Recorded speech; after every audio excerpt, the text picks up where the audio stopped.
വ്യാഴം പിഴച്ചാൽ സർവ്വതും പിഴച്ചു എന്നാണ് ഒരു പ്രമാണം പറയുന്നത്. അപ്പോൾ വ്യാഴത്തിൻ്റെ സ്ഥാനം നമ്മൾ വിചാരിക്കുന്നത് പോലെയല്ല, അതീവ ഗുരുതരമായൊരു അവസ്ഥയാണ്.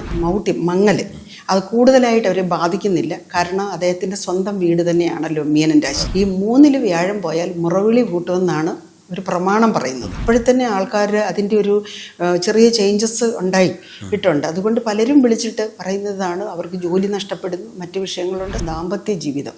അപ്പോൾ ഒരുപാട് പേർക്ക്, ചിലർക്കൊക്കെ വിവാഹം നടക്കും. അപ്പോൾ 10 വ്യാഴം പോയാൽ പൊത്തിലൊളിക്കുക, പാത്ത് നടക്കുക, പതുങ്ങി നടക്കുക എന്നാണ് ഇതിൻ്റെ ഒരു എന്ന് പറയുന്ന ഒരു.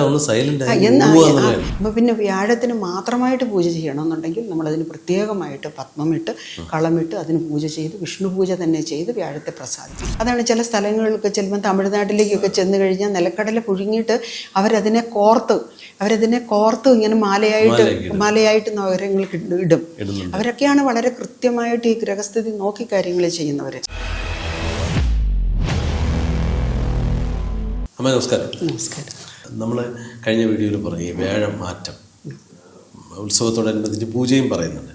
എന്താണ് ഈ വ്യാഴമാറ്റം?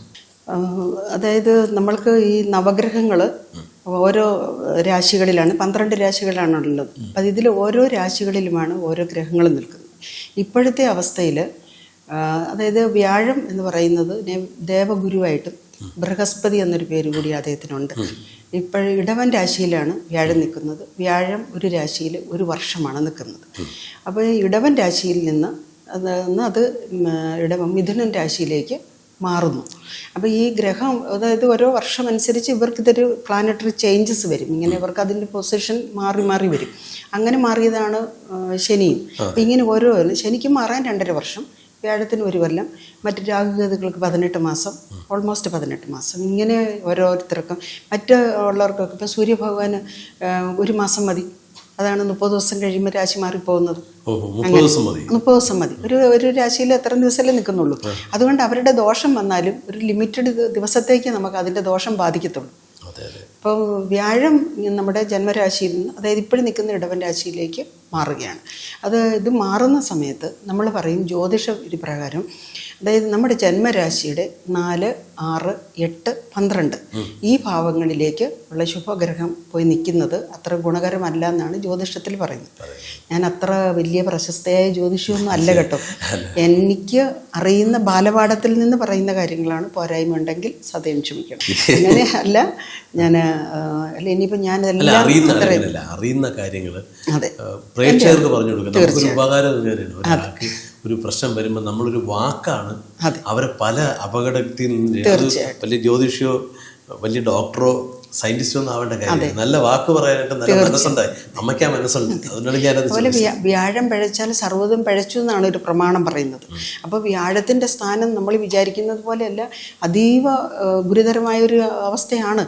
അപ്പോൾ ആ പൊസിഷൻ മാറിയിട്ട്, അപ്പോൾ ജന്മരാശിയുടെ 4-ാം ഭാവത്തിൽ 6, 8, 10, 12 ഈ ഭാവത്തിൽ. പക്ഷേ ഇത്തവണ 4 എന്ന് പറയുന്നത്, അതായത് 4-ാം ഭാവത്തിലേക്ക് പറഞ്ഞ് മീനൻ രാശിക്കാർക്ക്. അപ്പം മീനൻ രാശിയുടെ രാശിനാഥൻ കൂടിയാണ് വ്യാഴം. അപ്പോൾ ധനു, മീനം എന്ന് പറയുന്ന 2 രാശിയുടെ രാശിനാഥനാണ് വ്യാഴം. ആ വ്യാഴ ഭഗവാൻ അവിടെ നിന്ന് മീനൻ രാശിക്കാർക്ക് മീനം, മേട, മിഥുനം 4-ാം ഭാവത്തിൽ വന്നിരിക്കുന്നു.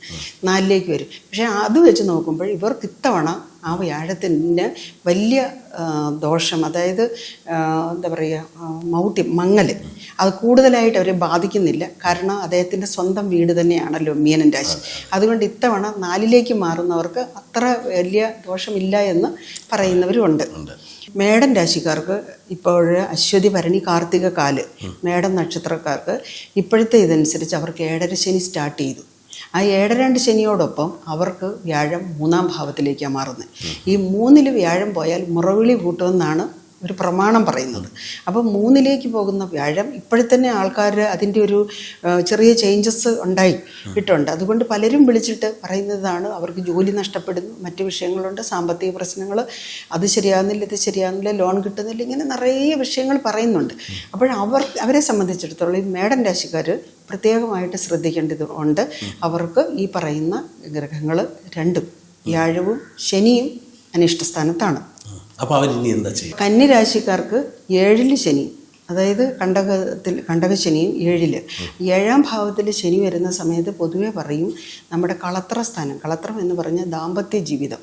അപ്പോൾ ഒരുപാട് പേർക്ക്, ചിലർക്കൊക്കെ വിവാഹം നടക്കും, മറ്റു ചിലർക്ക് വിവാഹത്തിൽ ഒരുപാട് പേർക്ക് ഈ സമയത്ത് ഡിവോഴ്സ് കേസുകൾ മറ്റു കാര്യങ്ങളെല്ലാം ഈ 7 നിൽക്കുന്ന സമയത്താണ് ഉണ്ടാകുന്നത്. അപ്പോൾ അവർക്ക് 10-ാം ഭാവത്തിലേക്ക് വ്യാഴം വരും. ഈ 10 എന്ന് പറയുന്നത് നമ്മുടെ തൊഴിലില്ല. അപ്പോൾ 10-ൽ വ്യാഴം പോയാൽ പൊത്തിലൊളിക്കുക, പാത്ത് നടക്കുക, പതുങ്ങി നടക്കുക എന്നാണ് ഇതിൻ്റെ ഒരു എന്ന് പറയുന്ന എല്ലാത്തിലും അങ്ങനെ ഒരു പ്രമാണമുണ്ട്. അപ്പോൾ ഈ പറയുന്നതനുസരിച്ച് വ്യാഴത്തിൻ്റെ മാറ്റത്തിൽ ഇങ്ങനെയൊക്കെയാണ്. അപ്പോൾ പ്രധാനമായിട്ടും മേടൻ രാശിക്കാർക്കും കന്നി രാശിക്കാർക്കുമാണ് ഈ വ്യാഴവും ശനിയും കൂടുതൽ ദോഷസ്ഥാനത്ത് നിൽക്കുന്നത്. പിന്നെ ബാക്കിയുള്ള ചില നക്ഷത്രക്കാരുണ്ട് 6-ൽ 8-ൽ 10-ൽ ഇങ്ങനെയുള്ളവരുണ്ടല്ലോ. അപ്പോൾ അവർക്കെല്ലാം ഒരു പരിഹാരമായിട്ട് നമുക്ക് ചെയ്യാൻ പറ്റുന്നത്, ഈ നാട്ടിലുള്ളവരാണ് അല്ലെങ്കിൽ നമുക്ക് ഇതാണെങ്കിൽ വ്യാഴാഴ്ച ദിവസങ്ങളിൽ നമ്മൾ വിഷ്ണു ഭഗവാന്റെ അമ്പലത്തിൽ പോവുക. അടുത്ത ഗുരുവായിട്ടാണല്ലോ, അപ്പം വിഷ്ണു ഭഗവാന്റെ അമ്പലത്തിൽ പോവുക. അവിടെ പോയിട്ട് നമ്മൾ ഈ തുളസിമാല കൊടുക്കുക, പിന്നെ ഭാഗ്യസൂക്തം നടത്തുക, അതുപോലെ ഇങ്ങനെ പാൽപ്പായസം നടത്തുക, ഇങ്ങനെയുള്ള കാര്യങ്ങൾ ചെയ്യും. ഞങ്ങൾ എന്താ ചെയ്യുന്നതെന്ന് ചോദിച്ചാൽ ശനീശ്വര ക്ഷേത്രത്തിൽ ഞങ്ങൾ നവഗ്രഹങ്ങളെ, കാരണം എന്താണെന്ന് ചോദിച്ചാൽ ഒരു ഗ്രഹം അല്ലെങ്കിൽ മറ്റൊരു ഗ്രഹം എപ്പോഴും ഒരു ഗ്രഹമായിട്ട് നമുക്കൊരു ദോഷസ്ഥാനത്ത് നിൽക്കത്തില്ല. ഒരാൾ കുറച്ച് ദിവസത്തേക്ക് നിന്നാൽ അടുത്തയാൾ വരും, ഇങ്ങനെ ഇത് റൊട്ടേറ്റ് ചെയ്തുകൊണ്ടേയിരിക്കും. അപ്പോൾ ശരിക്കും പറയുകയാണെങ്കിൽ മാസത്തിൽ ഒരു നവഗ്രഹ പൂജയെങ്കിലും ഏതൊരു വ്യക്തിയും നിർബന്ധമായിട്ട് ചെയ്യുന്നത് വളരെ നന്നായിരിക്കും.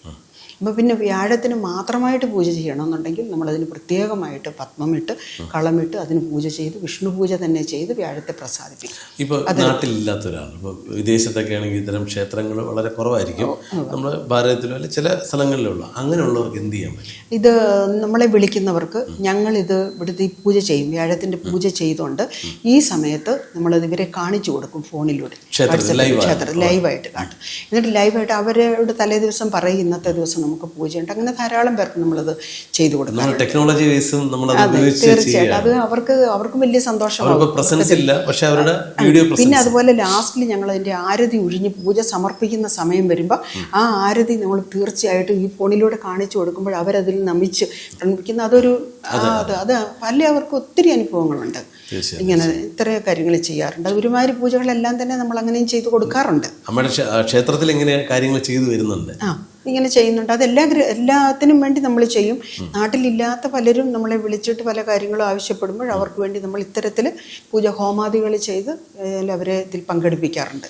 പിന്നെ ബന്ധുമിത്രാദികൾ ആരെങ്കിലും ഉണ്ടെങ്കിൽ ഒരു പിന്നെ വ്യാഴം ദോഷത്തിൽ നിൽക്കുന്ന സമയത്ത് ഇവർക്ക് ഈ വ്യാഴത്തിന് മഞ്ഞപ്പട്ടും നിലക്കടല ഓരോ ഗ്രഹങ്ങൾക്കും ഓരോ ദ്രവ്യങ്ങളുണ്ട്. ഇപ്പം ശനീശ്വരന് എള്ള് കൊടുക്കും, ബുധഭഗവാന് നമ്മൾ പച്ചപ്പയർ കൊടുക്കും, അതുപോലെ തന്നെ കേതുവിനും രാഹുവിനൊക്കെ ദോഷം വരുന്ന സമയത്ത് നമ്മൾ മുതിര കൊടുക്കും, അപ്പോൾ ഉഴുന്ന് കൊടുക്കും, ഇങ്ങനെയൊക്കെ കൊടുക്കുന്നുണ്ട്. അപ്പോൾ അതേപോലെ തന്നെ ഈ പറയുന്ന വ്യാഴത്തിന് ദോഷമായിട്ട് നിൽക്കുമ്പോൾ ഇതേപോലെ നവഗ്രഹ ക്ഷേത്രത്തിൽ ഇതേപോലെ നമ്മൾ മഞ്ഞപ്പട്ടും ഇതുപോലെ നിലക്കടല കൊടുത്ത്, അതാണ് ചില സ്ഥലങ്ങളിലൊക്കെ ചെല്ലുമ്പോൾ തമിഴ്നാട്ടിലേക്കൊക്കെ ചെന്ന് കഴിഞ്ഞാൽ നിലക്കടല പുഴുങ്ങിയിട്ട് അവരതിനെ കോർത്ത് ഇങ്ങനെ മാലയായിട്ട് നഗരങ്ങൾക്ക് ഇടും.